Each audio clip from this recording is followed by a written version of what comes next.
So ngayon nga po na nakatuon na ang atensyon ng Barangay Ginebra sa semifinal showdown kontra sa San Miguel Beermen, kaya naman puspusa na ang kanilang paghahanda dahil alam nila na mapapalaban talaga sila ng husto sa kupunan ng 9-time PBA MVP na si Junmar Fajardo. At dahil po dyan ay may pakiusap at utos ang Ginebra head coach na si Tim Cone sa kanyang gwardiya na si RJ Abarrientos. Ayon kay Tim Cone ay isang scorer daw talaga si Abarrientos at yun daw talaga ang obligasyon nito bilang isang player, ang pumuntos. Hindi lang umano ito isang pagkaraniwang point guard. Kaya naman dahil dyan ay ipinag-uutos ngayon ni Tim Cone kay Abarrientos na gumawa ito ng paraan upang hanapin ang kanyang mga tira at pumuntos. Nang sa ganun umano ay ma-maximize nito ang kanyang talento sa loob ng court habang nagbubukas ng oportunidad sa mga teammates niya. Paliwanag ni Cone na kapag mas lalo daw kasing katakot-takot si Abarrientos sa pag-score, ay mas magkakaroon ng tsansa na makatulong ang kanyang mga kasamahan sa loob ng court.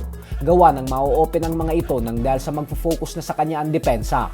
Kailangan daw ni Abarrientos manatiling agresibo kasi ito umano ang mag-elevate sa individual game niya at ang magpapalakas sa overall na opensa ng Ginebra.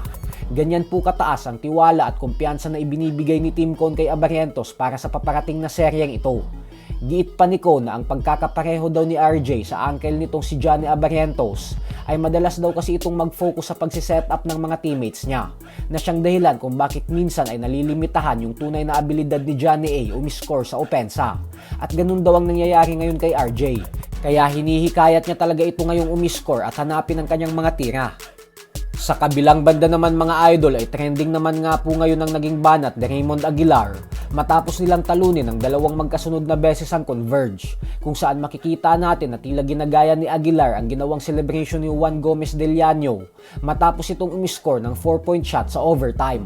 Halo-halo naman ang naging reaksyon ng mga fans sa ginawang ito ni Aguilar, kung saan may mga hindi natuwa at may mga nagsabi naman na tama lang daw ito. Samantala, matapos nga po ng official retirement ng Gilas legend Gabe Norwood sa PBA, ay kinumpirma po ng kanyang head coach na si Yeng Guiao na inassign na daw nila si Norwood bilang assistant coach ng Rain or Shine Elasto Painters.